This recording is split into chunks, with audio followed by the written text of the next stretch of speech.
this is so difficult in an affluent culture. Like, most of us got money. I mean, we just walk out in the parking lot. Like, most of us here got money compared to a bigger part of the world. And so in an affluent culture, like, it's really hard to worship God with what you have, to trust him with it. And at the same time, I just think it's super important. And so, as always, with any given Sunday, it's a movie, by the way, football movie, it's great. I'm going to put some things on the table for you. I'm going to put them on the table, and I'm going to tell you what I think, but we're all big boys and big girls, okay? So you get to decide. Like, you get to discern, and I'm just asking you to wrestle and just say, God, what are you saying to me? What are you saying to me in the midst of this?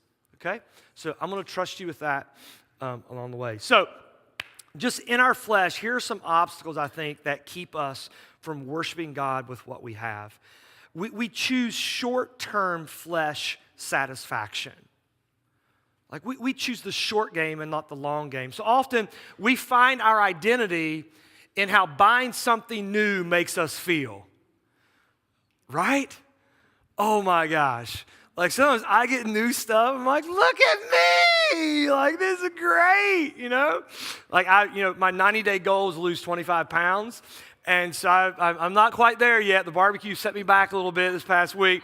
But, like, I've been thinking, like, I bet when my mom comes down to visit, I could talk her into getting me some new clothes, you know? Or I wonder if I could get some new, like, sometimes something new, it makes us feel, right? So, then also, we say yes to short-term flesh gratification and no to long-term dreams. Like, how many of us know the pain of having debt from some bad decisions on the front side that are keeping us from some things we want to do now on the back end?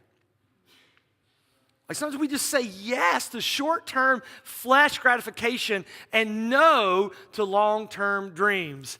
And then I just think in our flesh, one of the big ones is this, is that honestly, I believe I'm my own provider. Like, I actually believe the lie that, like, I'm pretty good. Look what I can provide. Check me out. Like, I actually believe I'm my own provider in my life. I don't know if any of those resonate with you, but I just think it kind of gets in the way sometimes. And so a result is a lot of people have a lot of debt.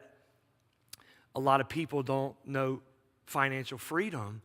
A lot of people are enslaved to the lender. A lot of people with finances feel chaos. And, like, you ever felt chaos in your life because of finances? Like, husbands, wives, had any little arguments about finances at the house? I mean, we get done with a big day yesterday, and Cammie's like, we should go celebrate. Let's go to Mi Casita.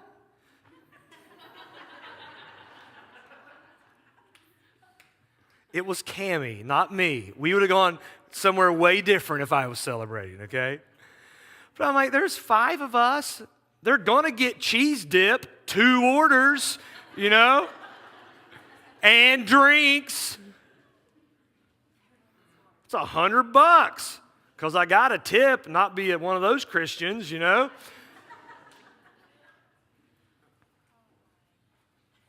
It's just chaos sometimes, isn't it? And one of the things that happens, I think, too, is we don't get to know and experience God as our provider. There's something powerful about experiencing and knowing God's your provider when he shows up. When you put yourself in a place where he can show up, like, that changes something spiritually in you. It just does. It changes something. We're going to look at a great story today. It's Jacob and Esau. It's so good. All right, so Genesis 25, you got your Bibles, the longest opening intro to a sermon ever, 19 through 34. Okay? While you're getting there, I'm going to just set it up. So we have Abraham and Sarah. God comes to Abraham and Sarah and says, I have a promise for you. I'm going to create, like, through you, Genesis 12, through you, I'm going to bless you, bless the families of the world around you and the families of the world through you. As you look to the stars, your descendants will outnumber all of them. Problem was this: Abraham and Sarah were what? Old, like dirt old, like your way you should have been gone old, like old. So the ways of childbirthing have been way gone. And so they, like we always do, try to take matters into their own hands. And she's like, we've got a little maidservant here, let's just, and then we have Ishmael, and we're still dealing with that one, all right, even today. I mean, we take, our sin has consequences. It often multiplies the brokenness around us. Well, God doesn't give up on them. God comes to them and says, guys, you just need to trust me. And so finally they do, and Isaac is born. And we have just some amazing stories of Isaac where God says to Abraham, do you really trust me? Let's go up on the mountain. That's a great story, Genesis 22. Then Isaac, is it Rebekah? Yeah, Isaac and Rebekah. They have Jacob and Esau, and they're twins, and Esau is born first, and Jacob comes out holding a hold of his heel, and Jacob means heel grabber or deceiver. And Jacob actually deceives Esau into selling his birthright for a bowl of SpaghettiOs. Birthright for a bowl of Progresso chicken noodle. All right, you ready? All right, here we go. What'd I say, 19?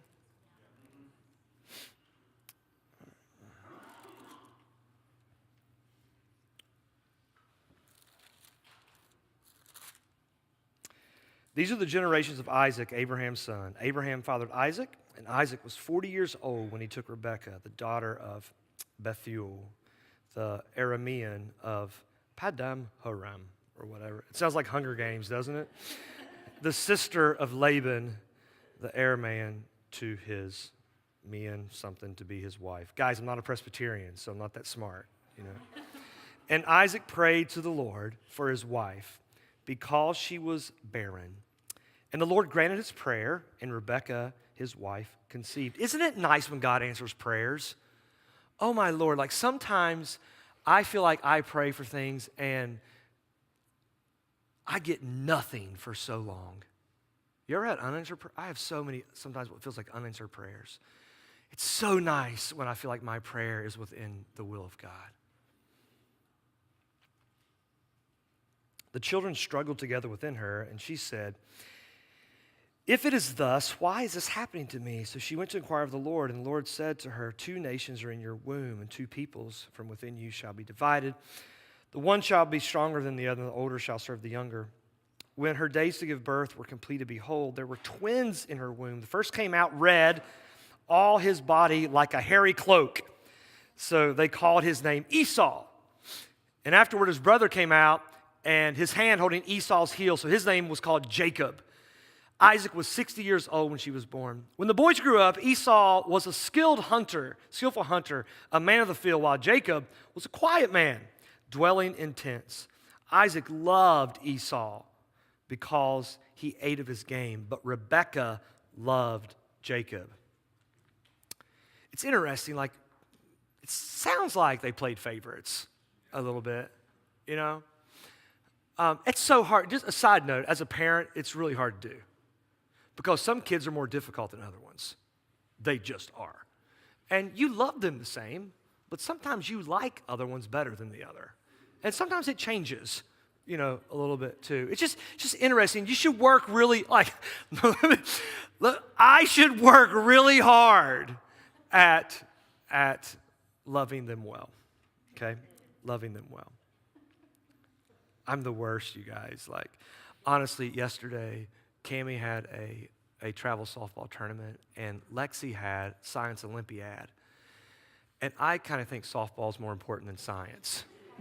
That's kind of how I operate, which I know is wrong, but it feels so right. And so I just totally forgot to celebrate science last night, and my lovely wife reminded me, and so there you have it. All right. Genesis 25, verse 28. You should read that and work on that. I should too. All right. Once when Jacob was cooking stew, progresso, Esau came in from the field, and he was exhausted. Because stew, I mean, think about it. It's just leftovers, right? Like, you make your roast, and you get done, you're like, oh, that vegetable beef stew is going to be so good after this, okay? Soup's just leftovers. It's just to get by till the next meal, Like if I come to your house, you're like, we're having soup today. I'm like, okay. Now I know how you feel about me. By the way, we're having soup for Alpha tonight. No, I'm kidding. All right, and Esau said to Jacob, let me eat some of the red stew, for I am exhausted, and therefore his name was called Edom. And Jacob said, sell me your birthright now. I've got this soup. Sell me your birthright now. And Esau said, I'm about to die. Of what use is a birthright to me? Like, I'm so hungry, I'll give you everything just so I can satisfy this short-term need within my life. Like, I need this right now so I can feel better. So I'll give everything else just so I can feel okay. Jacob said, swear to me now. So he swore to him and sold his birthright to Jacob. And then Jacob gave Esau bread and lentil stew. Lentil stew for your birthright. Your great-grandpa was Abraham, the father of many nations. And you let it go for some lentil stew. And he ate and drank and rose and went his way. Thus Esau despised his birthright. All right. Esau says yes to his flesh. He follows his impulse. And he sells his birthright for a bowl of stew. I just say this. Esau settles for the smaller blessing. The smaller blessing. And he chooses soup over his inheritance. Here's the struggle I feel when it comes to worshiping God with what I have, is I often settle for the smaller blessing. I often choose my own kingdom instead of his, and I think that if I choose his, I actually won't get mine. Isn't that weird? Like I'll operate that way. I'll operate like I don't see the big picture. Like I read this and I want someone to come running in the door and just say, no, Esau, it's a bad move, bro. Like I want someone to come running in and just rescue him from that. I don't want him to choose a short game, but I want him to live in the abundance of his father's provision. I want someone to reach out and yell to him, that's not the case, don't do it. And I think what we're saying is this, and as we look at this spiritual discipline, I'm just going to name it, it needs to be redeemed. As we think about the spiritual discipline of tithing, as a community, I need you to run at me and say, don't sell it for some SpaghettiOs, Chad. Like, see the long game. Don't sell your birthright. Don't settle for the smaller blessing. The spiritual discipline of tithing is worshiping God who is our provider. Tithing is saying this. It's saying that I don't want to trade in my birthright for a bowl of soup. I don't want to trade in my birthright for a bowl of soup. Tithing is one way that God has made room for his people to experience an abundant life. So if we look at the early church, Acts 2, it says they shared everything in common and no one had what? No one had any need. No one had any need. So if you're a guest with us today, like this next statement is not really for you. This is like all my Crossroads piece. We've done like the math and stuff, and we've said this before. Like if all of us, just of us who are like teammates here, if all of us were committed with worshiping God with what we have, we'd have almost $500,000 a year extra. above our budget just to care for one another. Like imagine a place where someone like all of a sudden lost their job and they had like 3 months where they couldn't make a house payment. And we were able to say as a community, here you go. Go find your job. Would that not be baller? Oh my gosh, that would be incredible. Like imagine if someone like just, no car, something happened, and I just need A to B. Hey, we got you. Like imagine that. It'd be so great. It'd be so great. In the time of Solomon, the golden age of Israel, it wasn't just because he was wise. It was because everyone in that time, they worshiped God with their first fruits, and there was an overflowing abundance to care for the needs of the community. I think tithing is simply saying this: I'm your son, or I'm your daughter, I belong to you, and my first fruit isn't mine, it's actually yours, because I'm a part of your family. Like, my kids don't get to live in my house for free. Absolutely not. Now, they don't pay me with cash because they can't make any, because there's some law against that, because they're young or whatever, right? So, you have jobs to do in this home, and that is your rent. It's that simple. And so if you can't do these jobs, then I'm going to take part of what's mine. First one is your phone. It's mine. How you like that one? But then we act like if I belong, when I tithe, I'm saying to God Almighty, I belong to you. You're my provider. Everything I have belongs to you. You're my provider. And so I worship you with my first fruits. Tithing is simply this, is saying, God, I want to partner with you. I want your blessing. I want your blessing in my life. It's saying, I want to partner with you. It's saying, God, I want to do this thing with you, not without you. I want to do it with you and not without you. Now, this is my opinion.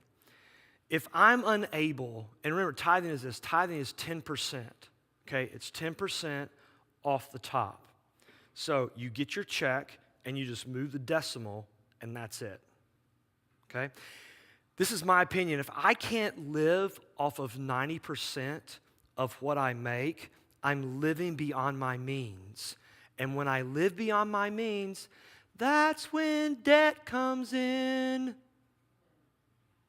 It's when debt happens. And if I can't live on 90%, I'm living beyond my means. And, well, what does it mean to live beyond my means? It means that car that I have, I can't afford it. I like my friends to think I can, but I actually can't. The house that I have, it's not in the cards for me right now. But I actually want to feel like it is, so or just like play it out. Whatever it is. And debt comes right after that. When I have so much debt in my life, I become financially enslaved. And when I feel financially enslaved, there's no freedom in that. There's no freedom in that, you guys. Now, Jesus' people have more to celebrate than anyone else. But it's hard to celebrate if I don't recognize the provision on the front side. I actually would think of it like this. Tithing is the discipline of moving from a mindset of scarcity to actually a mindset of abundance. It's the mindset of, I'm not going to settle for soup because there's something that's much bigger for me. The Bible says this, that God owns cattle on 1,000 hills. He has it all. And I'm actually going to sell my birthright? I'm going to say, I don't want that?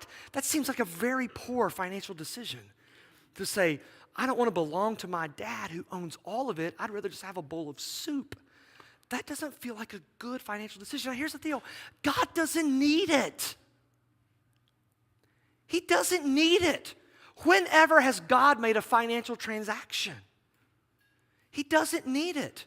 And honestly, like when it comes to us here, we don't need your tithe. Like there are enough people in this room that believe in it. We'll be fine whether you do it or not, okay? It ain't about that. It's not about that. It's about you. It's about me. It's about your heart. It's about you saying, I'm not going to settle for SpaghettiOs. I'm going to have the bigger thing that's involved. Now, I'm not saying that God won't bless you if you don't tithe. I'm just saying, I don't know if he's going to bless your finances the way that he'd like to. I mean, why would God give me more to steward if I don't honor him with what I already have?